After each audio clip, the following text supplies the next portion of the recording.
खोलिब गुमर ECG करबा पई कटक बड़ मेडिकल कार्डियोलोजी विभाग रे 2 जन महिला रोगी को कार्यरत डाक्तर दुष्कर्म करबा घटना रे द्वितीय पर्याय अनुसंधान आरंभ होईछि।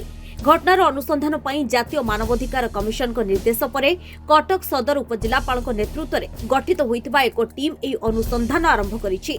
तेबे अनुसंधान समय घटना दिन कार्डियोलोजी विभाग रे कोनोसी ईसीजी होई नथिबा जणा पड़िछि। तेबे सही दिन केउ केउ विभाग रे ईसीजी होइतिला तार तथ्य देबा पई एही टीम एसीबी कर्तृपक्ष को निर्देश दैछि। गत वर्ष अगस्त मास 11 तारिख दिन ईसीजी करबा पई कटक बड़ मेडिकल कार्डियोलोजी विभाग को 2 जन महिला रोगी आसिथिबा बेले सेठारे कार्यरत डाक्तर बिलबाग सिंह सेमान को दुष्कर्म करिथिबा अभियोग होइतिला। एने पीड़ितांक पक्षरु मंगलाबाग थाना रे मामला रुजु हेबा परे पुलिस अभियुक्त डाक्तर बिलबाग को गिरफ्त करी कोर्ट चालान करिथिला।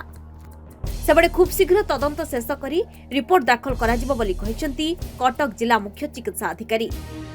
केस करबा परे नेशनल ह्यूमन पर्सन सेटा को सीरियसली नै करी कटक कलेक्टर कम डीसीपी कटक आउ चीफ सेक्रेटरी ऑफ ओडिशा तांको गोटे नोटिस इमिडिएटली करथिले ताते निर्देश दैथिले जे 4 सप्ताह भितरे तार एक्शन टेकन रिपोर्ट कोन इमिडिएट दबा पैगा जदि समाज सेतरे खिलाफ करन्ते ताहले ताको विरुद्ध रे कार्यानुष्ठान ग्रहण कर जमते कि पर्सनल अपीयरेंस ताकर करा जो तापरे सेतिरे कटक डीसीपी ताकर रिप्लाई ठीक समय दे देथिले।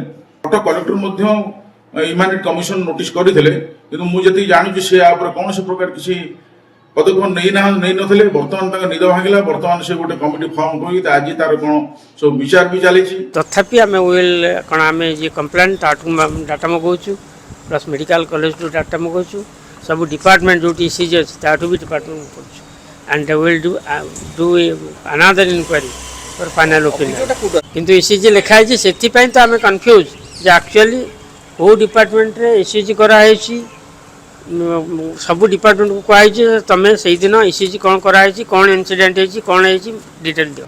कटकरू प्रभु कल्याण पाल रिपोर्ट धरित्री लाइव।